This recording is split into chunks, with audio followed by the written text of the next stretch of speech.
Hey guys, KUZO here, back with another video. In this video, I'm going to be showing you guys my first finished one-shot that I created back in high school. So, get ready for the cringe. It's going to be great. For those of you who are new to this channel, maybe this is your first video of mine watching, I'll be putting up some most recent pages of mine so you can see a little contrast of what this looks like compared to what I do now. But in any case, let's get to it. This is a 43-page one-shot. This is a big feat for me back then in high school.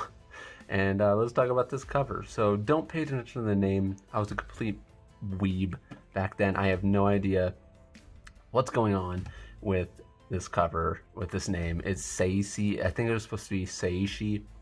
So let's just say whatever this is, it's wrong for sure. And it probably has something to do with the Grim Reaper death based on the story. So that's all I gotta say about that. But in any case, yeah, let's move on to the next page. So, we're not going to be reading any of this, but if you want to read it, go ahead. I'm going to be focusing more on the art, the style, and, you know, stuff like that. But it does read right to left, I believe. So if you are going to read it, go ahead and do that. There's probably some spelling errors. Yeah, so you could definitely see a huge difference in my style compared to now. Massive difference. I wrote in everything. This is done all traditionally, by the way. I was originally making this for some company. I don't know who I sent it into. I can't even remember the person. Or not person, but company. Yeah, no screen tones or anything like that. I was heavily inspired by Kishimoto. If you guys can tell, it's Kishimoto and Takeshi Obata. And those were two of the biggest influences in my art back in high school, for sure. You can really see it in like some of the shapes for the Kishimoto style, the way I try to do hands and stuff. Of course, it doesn't look like his exactly because, you know, I was pretty bad at drawing. But for those of you who are at this level or lower than this level or a little bit higher than this level, hopefully this also gives you hope to, you know, see where you could progress to with where I am at my art. But yeah, a lot of you might ask me how long this took, and I don't know exactly how long this whole manga took, but I do know it was over a month. It was, I think, to be completely honest, I think this took me about 4 months, if I'm not wrong. It's done all traditionally. I think I did it with micron pens, I believe. I think it's with micron pens.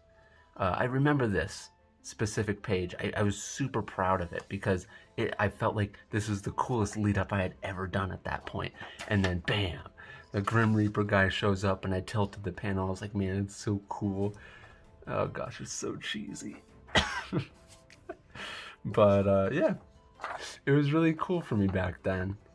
This took a lot of work for me, as you could tell from me working on it for months. It was definitely a huge project for me. I had attempted other one-shots before this, and none of them, I never finished any of them. They got up to like maybe 12 pages or 14 pages. But like I said, since this is 43 pages, it's the biggest thing I had ever done back then. And you know, the story is just one of those like little angsty stories where it has to do with like love and stuff, because you know, you're in high school or whatever. And so it's pretty much just about this like girl that was supposed to die at one point, and I think there were people dying around her that she knew in her family, and all this bad luck stuff was happening to her because she, you know, she was the one that was supposed to die. So the Grim Reaper finally came to take her life. And yeah, so somehow this kid becomes like, gets some power. Like, I don't know, man. This stuff is all this the worst. It's so funny though. This is really fun looking at it though. Like now, I was super proud of that panel too. I remember that. And this is like the pages that I was like, yeah, this is so cool. Like you see this and then the speed lines and it hits him in the face, and I was super proud of like the action scene here, because obviously this was like top quality back then for me. Also, this is a copy of the original, so none of this is, like, I can't smudge any of this. I think I sent the original copy into whatever company I made this for, and they always tell you not to send the original copy, and just like a dumb little teenager, I sent the original copy, because, you know, it's, yeah. Also, if you are reading any of this, yeah, they all have like super weeaboo, like Japanese names. The worst. What was I thinking? But yeah, that's how it goes, you know? And you can see, like, I didn't have a general idea on panel layouts. I did the 4 panel thing here, and then I did a bunch here, and like, this is so bad the way I set that up. Oh, I remember this. This was a page that I thought, like, I was leveling up. Like, this above view, and oh my gosh. I don't know why. Okay, happy Grim Reaper now.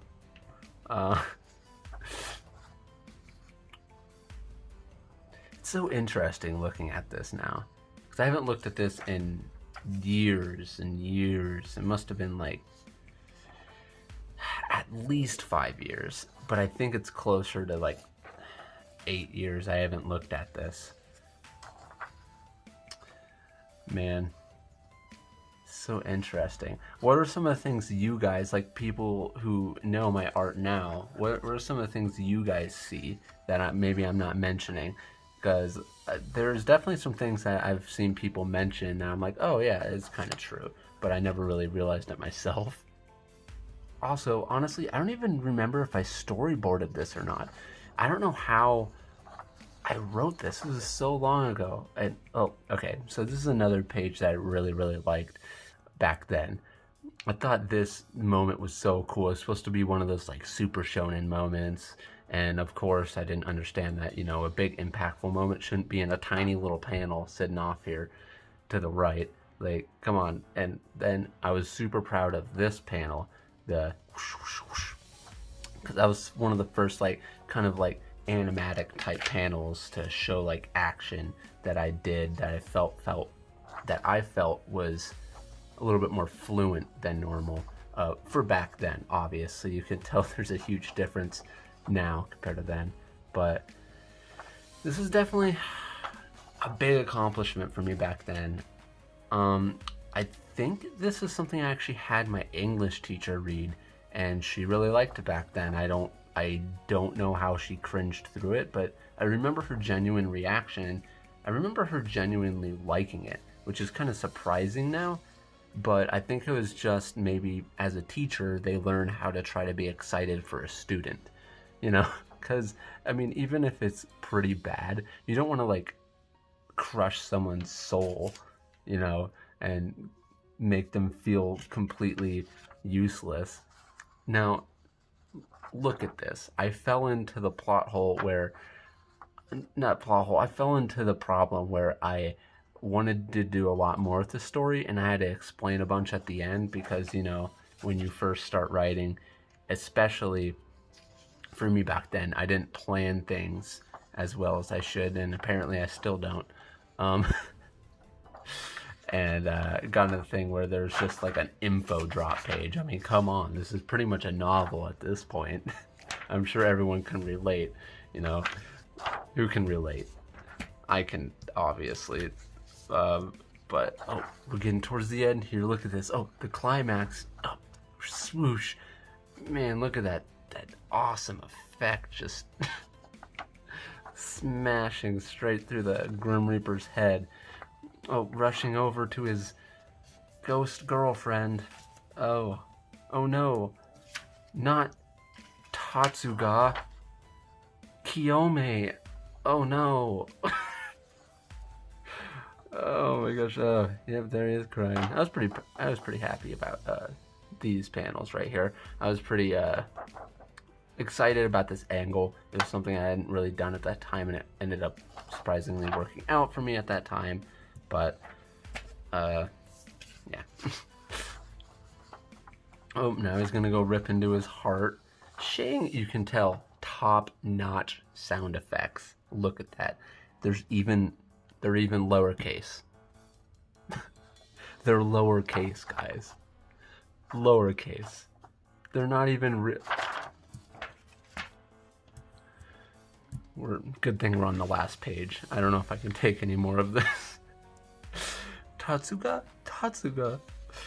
Oh my gosh. And there's the end. He turns into the angel of life, and super scrunched in there, death. Amazing, huh, guys? This is literally the pinnacle of my career. For sure. I know it, and I know you guys know it. The end. But yeah, if you guys like this type of content, I actually do have more one-shots. I have more old manga content. I have more content that I tried to enter into Shonen Jump before that is not online. So if you guys do like this type of stuff, definitely let me know. Hit that thumbs up button. If you guys do want to see more, I do actually have a little teaser over here. This is a one-shot that I tried to create. This was after high school that I tried to create for Shonen Jump. Still weaving it out here, but I had to translate this. That's how serious I was trying to be, because I was trying to send it directly to Shonen Jump from the US, and spoiler, I did get it translated. But if you guys want to see this one, let me know in the comments section. Little spoiler there, but yeah. There's Seishi, my first, supposed to be Seishi, but my first one-shot that I ever finished in high school. Hopefully you guys liked it. Hopefully maybe you learned something about me in this horrible showcase of my first one-shot that I finished. But in any case, if you guys like this video, please hit that thumbs up button. And if you're new to this channel, like what you see, please subscribe, hit the bell icon to get notified when each video comes out. And like always, guys, hope you're having a great day, night, wherever you live. And I'll see you guys in the next video. Peace out.